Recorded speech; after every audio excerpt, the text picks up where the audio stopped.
Hello everyone, my name is AJ, and today is the 10-year anniversary of the Five Nights at Freddy's franchise! The first game in the series, appropriately titled Five Nights at Freddy's, was released 10 years ago today, on August 8th, 2014. That is crazy to think about, that 10 years have already passed. So to commemorate this special occasion, I'm going to be making a tier list of every single game under the FNAF umbrella. I will not be including fan games, although if you want to see that, let me know in the comments. While there is no fan games on this list, I have included every game that is canon, spin-off, update add-on, and DLC. So without further ado, be sure to like, subscribe, ring that bell, and there was one more, forgot what it was though. Oh yeah, go buy my game. As with any tier list, there's the classic A through F. But I'm also going to be adding two tiers, a triple S tier, for those games which are either insanely good, or were icons of the series. And an NA tier, or not applicable tier, for those that are either not released yet, or too recently released to place anywhere else. So FNAF 1, the one that started it all, released on August 8th, 2014, was Scott Cawthon's last attempt at game development. This game, although it has its flaws, without it we wouldn't have any of these other games. So it only feels right that we put it in triple S tier. FNAF 2, releasing only 3 months after the first game did, this game offers a bunch of new mechanics, lore elements, and over double the animatronics. Although with the good does come the bad. The music box. On every night you play, the only animatronic you have to focus on is camera 11, the one with the box.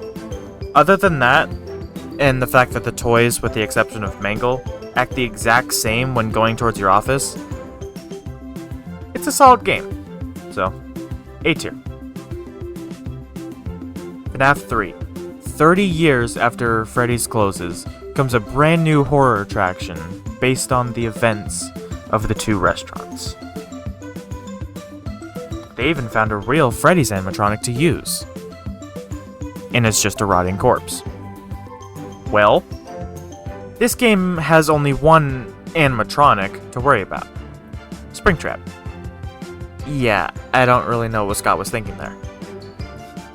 But, don't forget about the Phantoms. Yeah, we'll get to them in a minute. Lore-wise, this game is great. But gameplay, it's just kind of eh. While it does stick to the FNAF script that the first 4 have, unlike some others, there's really not a lot going on. And yes, there are some phantom animatronics, but all they do is make it so you have to reboot something after they leave. But that's it. So, B tier. FNAF 4. This game wouldn't exist if it weren't for, well, obviously you, but I really mean you.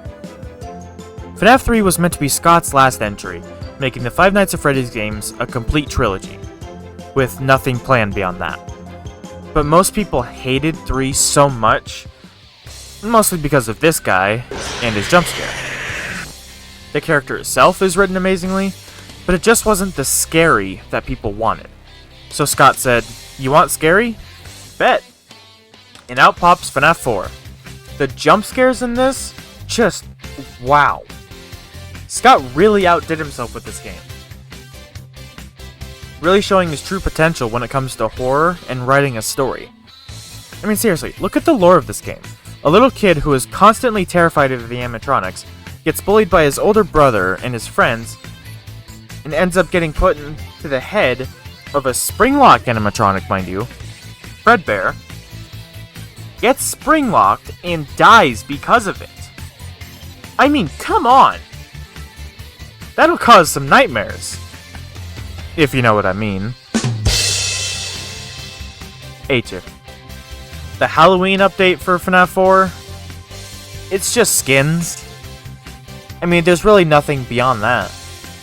Nightmarion, though, being the embodiment of death, that's pretty damn cool. But, F tier. FNAF World. Oh boy, I'm gonna get a lot of hate for this one. I love FNAF World. It is so much fun. I'll admit, it has a big problem. Why does the game look like it was filmed on an iPhone 3? Recently, in the second Scott interview, he said that if he could go back and change anything about this game, he would not have mobile in mind when developing it. Because if you don't know, Scott originally wanted FNAF World to also release on mobile, as well as PC. Which is why the graphics look horrible. Scott would have liked to gone back and worked with a team and made the game look a lot better. But where do we put it? I'm gonna do it. I'm putting it in S tier. Not triple S though, as it's still kind of... the story's kind of lost everywhere you go. But it's still an amazing game, so it's getting S tier. You can hate me all you want in the comments. I'm putting it in S tier. Sister location. Scott's two true loves coming together. Horror and sci-fi. This game gets a lot of hate, especially from certain dog PNG tubers. But I do like parts of it. Not a specific night though. This one. Night 4 has to be the bane of my existence. I know that the game was patched shortly after release to make this night easier, but I played the original version of it, and oh my god, why was it so damn difficult? I could not beat Night 4 no matter how many tries I did. I played the game for hours and could not beat that night. So I never ended up beating the game. And I never got a chance to learn about all the lore that the game offered because of it. I only learned that from old MatPat over here. C tier. The custom night for Sis location though? The main game gets some hate for not sticking to the FNAF formula, but this game brings that back to the traditional style that we were all used to at that point. Which does give it some points.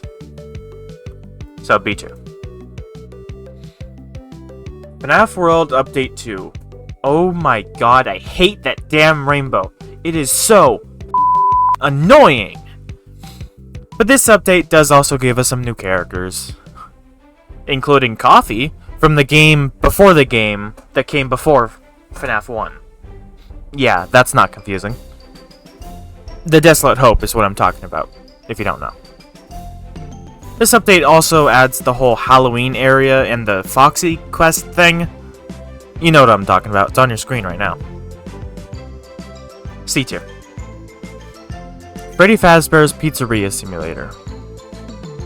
Scott's most iconic troll game. Yeah, seriously. If you didn't already know, this was released as a free pizzeria simulator in this 8 or 16-bit style, making pizzas and throwing them at children, while dodging the Freddys.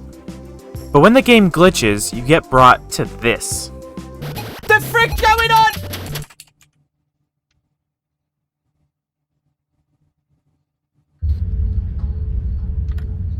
Oh!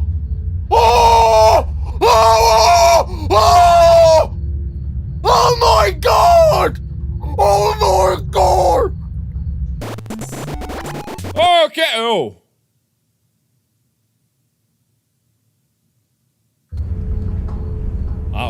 You know. Okay, hi. Hello. How you doing, baby? You look like you've seen better days. Baby? Absolutely incredible.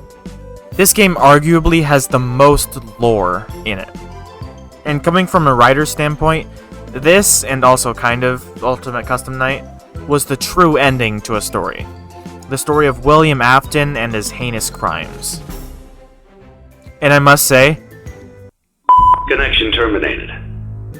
has to be the best part about the ending. Although for one of you, the darkest pit of hell has opened to swallow you whole. So don't keep the devil waiting, friend. I mean, wow. Absolutely amazing. Triple S tier.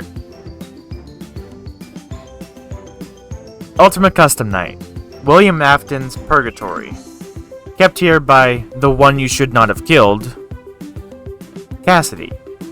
No, you are not Cassidy, despite what many people will say. She is. At first, it just seems like a spin-off game, something to appease the true fans of the series and to give the completionists a brand new, insanely difficult challenge. But it's one attempt after another, just to even beat the simplest of things. It's just way too difficult, for especially a FNAF game. D tier. Help Wanted. The first game brought to you by Steelwool Studios, and also the first game to be playable in virtual reality.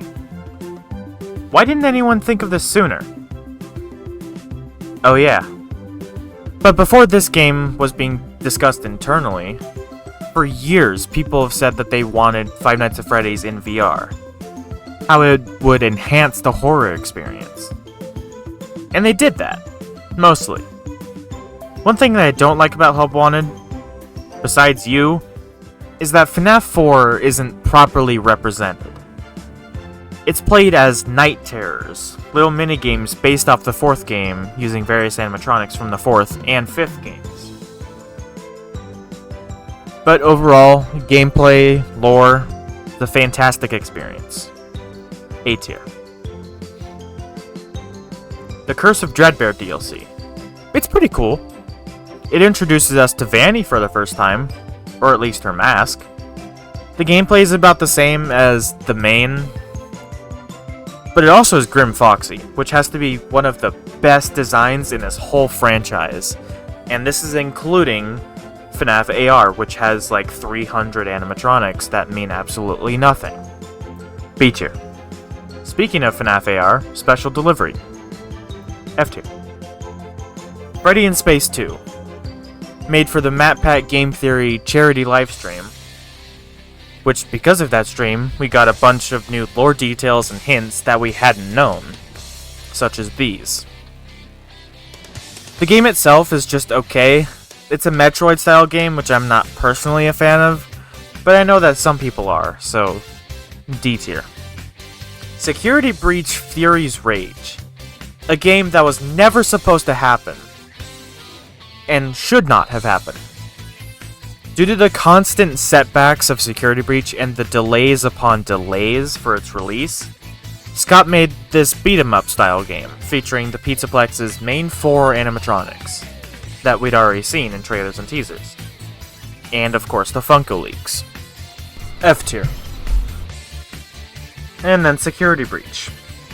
I could make a whole video on why I'm not a fan of this game, but I probably won't, as there are already so many videos of the exact same topic. I think that the design of the animatronics and the map are amazing, and the atmosphere is really cool, but this game was just way too ambitious, and Steelwool went way too big on it. And then they brought this guy back. Kind of. For lore reasons, William Afton is still in purgatory. This is just the physical embodiment of the Afton AI virus that was found in Help Wanted.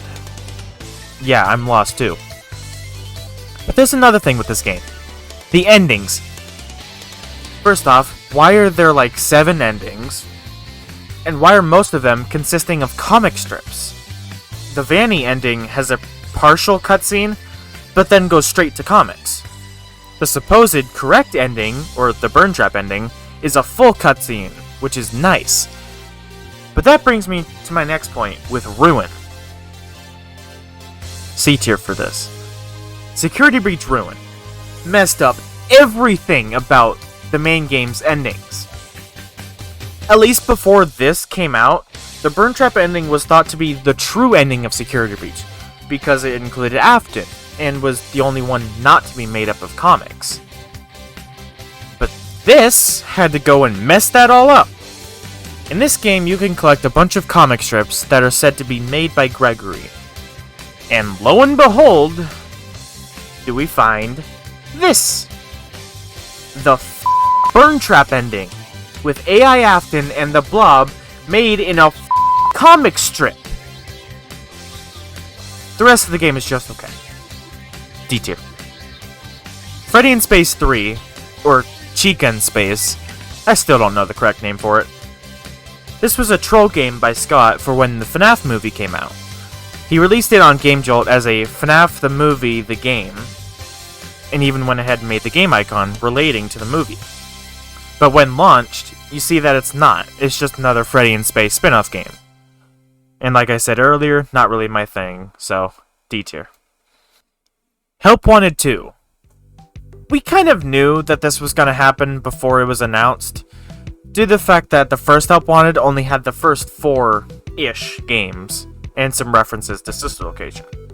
This game added a lot more to it though, than we could have ever thought.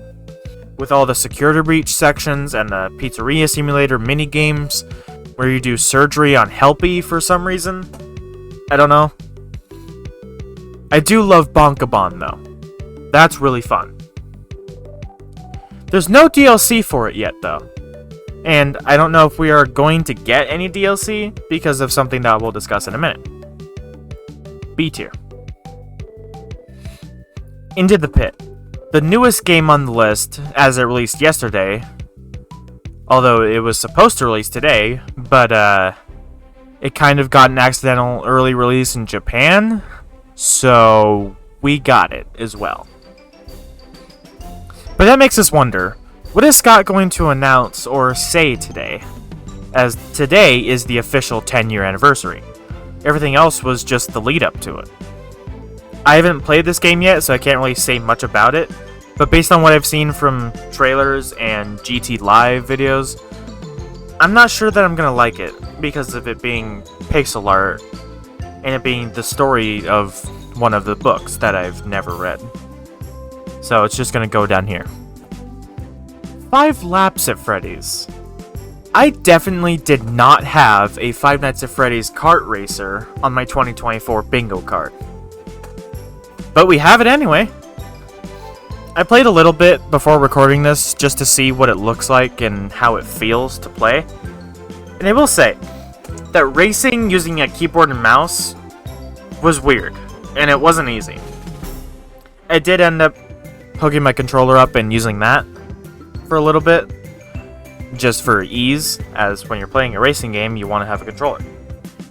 But right now, the game has some pretty big bugs. For example, on the sinkhole, one of the courses, based around the security breach pizzeria simulator area that you find in security breach before burn trap, you can drive off the road just a little bit and be stuck.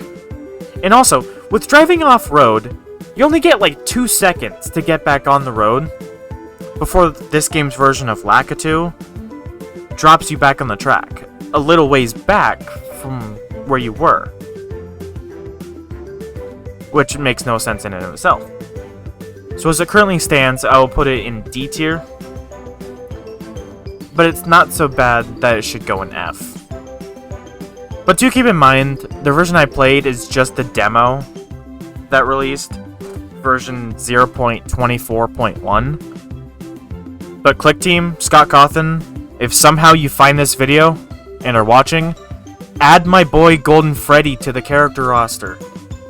He'd be amazing, and I would exclusively play as him, no one else. Just give me my golden boy, and we'll be fine. If you haven't been on the internet for the past week or so, let me give you a brief description. Today is the 10-year anniversary of FNAF 1 releasing, so Scott and his team decided to do a week of FNAF for the special occasion, starting on August 1st and going through the 7th, with the new game Into the Pit being released on the 8th, the actual anniversary date. Shortly after announcing the idea, they released a schedule for what would be coming out on what day. They did change the order around later though, so let's focus on that one. On the 1st, we got a spin-off of the Pop Goes series. My Pop Goes is a sort of Tamagotchi Animal Crossing simulator type game. On the 2nd, we got a demo of The Joy of Creation. This was renamed from The Joy of Creation Ignited Collection, but Nixon changed it due to many reasons I won't list here. I haven't played it yet, and I probably won't, or at least the demo. because I already did play story mode when that came out years ago. But not because, oh, he's already played the game, why would he want to play a remake of it? No, that's not it. I want to be surprised when the full game comes out, and it's been really hard not to watch Markiplier's gameplay on it, because he's someone I've watched play FNAF games for years, so that's been really difficult for me. I have seen the thumbnails of it, but other than that, I have no idea what the game's going to consist of. On the 3rd, we got the new and free interactive novel, VIP, which stands for Very Informative Pig. On the 4th, the second Docker interview with Scott Cawthon. If you haven't watched it yet, you really should go watch it after you finish this video. It tells so much, and it really puts things into perspective. On the 5th, we got something incredible. It was listed as a mystery collab announcement, and the internet went wild. The two main theories that were come up with, besides Stumble Guys, which is just a knockoff of Fall Guys, were either Fortnite or Dead by Daylight. Now I hoped, and I prayed for days, that Freddy's wasn't going to be coming to Fortnite. Just because I hate Fortnite. And thank God Scott made the right decision, as we're getting the Dead by Daylight collab. And if the devs haven't already thought about it, putting Springtrap in there is a must. It just makes perfect sense. On the 6th, we got a Steelwool announcement. I'll get to that shortly. On the 7th was the 5 Laps of Freddy's demo. And then the 8th was meant to be the End of the Pit release, but we all know how that went down. But back to the 6th. We got an announcement from Steelwool Studios, the company behind Help Wanted 1 and 2 and Security Breach and Ruin. This is what they announced.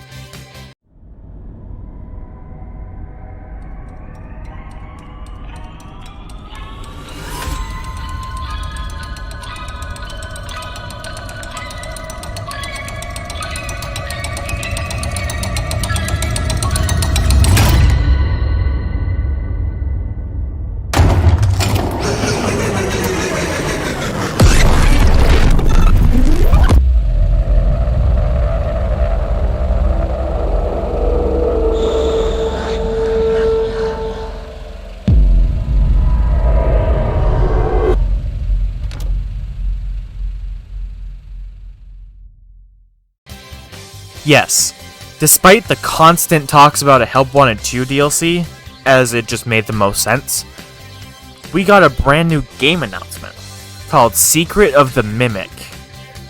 And that title is so mysterious, it's intriguing. And it comes out next year in 2025. Another great year for FNAF fans. A new game, a spin-off with 5 Laps of Freddy's, a Dead by Daylight collab, the joy of creation, and then the second movie. I'm calling it now. 2025 will be a fantastic year, especially for the FNAF community. But as Secret of the Mimic is only the announcement, although it is the 1979 Fall Fest game we wanted, it just has to go in the NA tier. So that completes my official current FNAF game tier list. Yours might look very different from mine.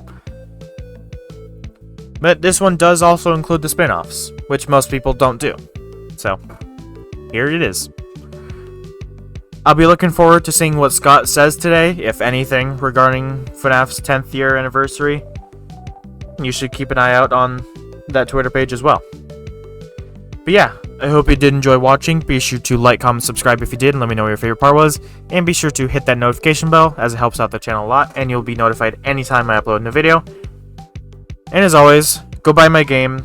Have a melody all day. Goodbye.